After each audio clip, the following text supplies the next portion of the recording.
Hey everyone, John Doyle from Optics EQ. Today I want to talk about Optics Focus. It's a handicapping report we put out on big days. I'm going to show you Saturday's report. It's going to be one race. It's the Lexington Stakes at Keeneland on Saturday. It's the last Derby Qualifier. But I also want to just remind you that we're going to have this available for the Oaks Derby Special. So we'll pick 5 races on both those days. We'll have a report from Optics Focus. And what is it? It really takes all our content, synthesizes it, and puts it in kind of a one-page kind of format so that you could, easily like look at how our opinion matches our information. Okay.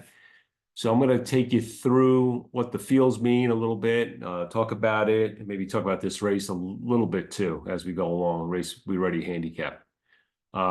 Typically, when you see people give their opinion. They'll give their opinion. They'll list 3 horses and so forth, and tell you why they like a horse or not.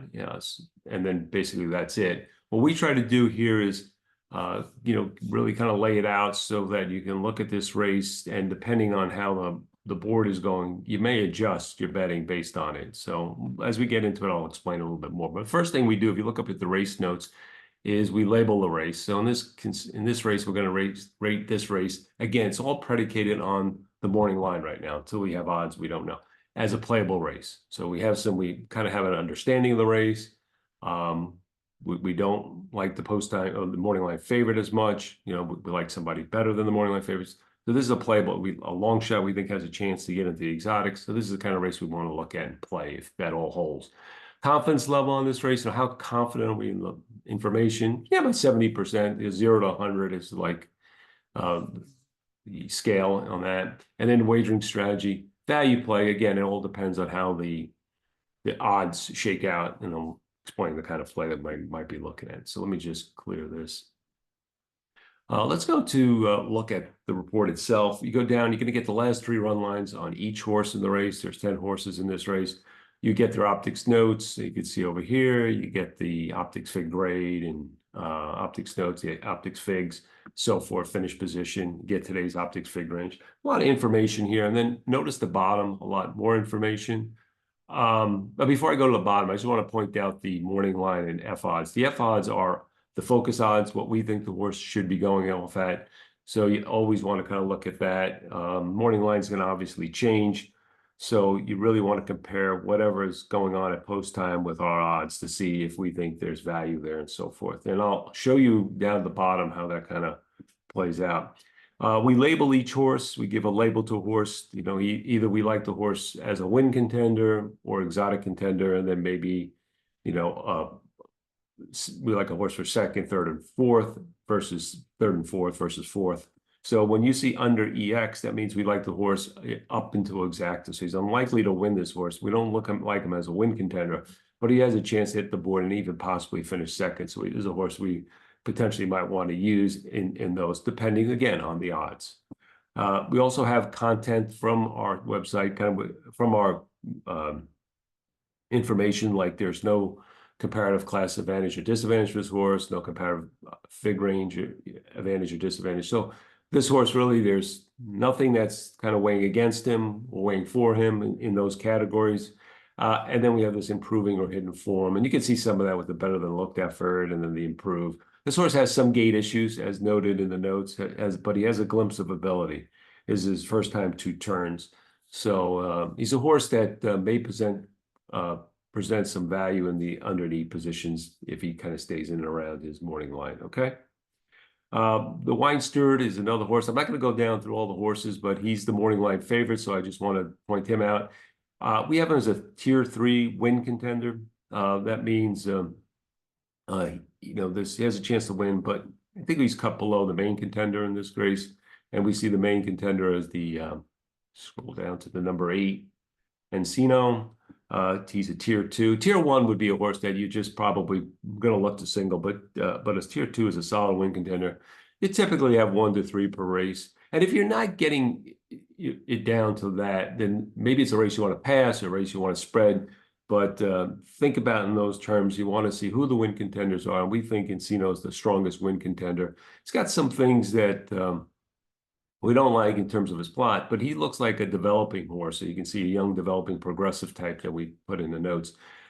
We like the way he's kind of finishing his races. It just kind of looks like he wants longer distance, and he looks like a strong contender in here. The other thing about him is he was entered in the Bluegrass. They kind of thought enough of him to enter him in that race, but they scratched because they didn't like the post position. So he seems kind of well meant in this race. He seems to be working really well. It's going to be the first time on dirt. He's been working on dirt, and if all indications is he may even improve on dirt. He has the best last optics fig in 91, with the exception of the Wine Steward, who's coming off a big layoff. And he's kind of the opposite. I mean, he looks great on the plot and everything, but his form is dated, hasn't run in 6 months. He was pointed toward the Breeders' Cup and got scratched. I haven't seen him since. So he's kind of a hard horse to gauge, even though he's kind of, you see, he's above on all these categories, but he's initiating a new form cycle. And I just think he might need a race. So that's how we kind of see the race. You can see we've kind of labeled each of the horses. Under Sup is unlikely to win, is likely to finish any better than fourth. Under Try, you get the idea here, right? The Hades, a tier 3 contender. How's your attitude of toss? A horse that we feel comfortable leaving out of any possible play. Okay. So that's kind of it, in terms of how we label the horses. The content below gives you an idea of like why we feel the way we feel about the horse. And then we get down to the bottom here. This is the rank report. So these horses are ranked in focus odds order, not morning line, right? You can see the difference. And all we're doing here is comparing the morning line to the focus odds. Again, we would have to wait until we get the final, at least the post-time odds, to kind of do a more fair comparison. And we do fill this in the next day. So if you ever want to go back and check your work or just see where things ended up.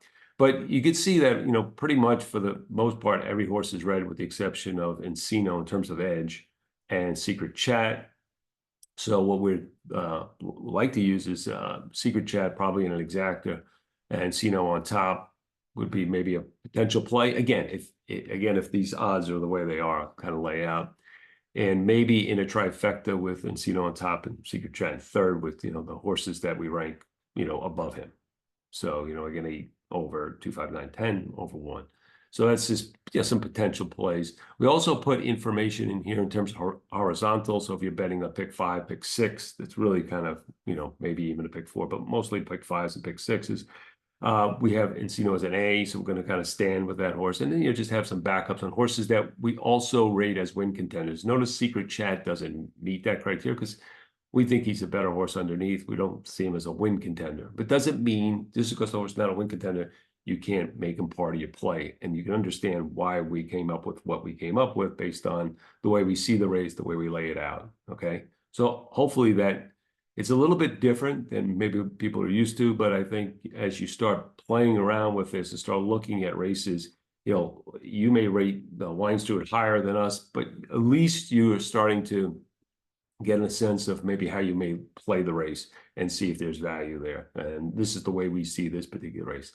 Again, this will be available for the last 5 races, Oaks and Derby Day, Friday and Saturday. So if you want to go out and buy that package, you can just go right to our website. You click here. And then not only do you get that report, but you get, the grid, the plot, notes, all that for all the racetracks that are running those 2 days. It's a great value.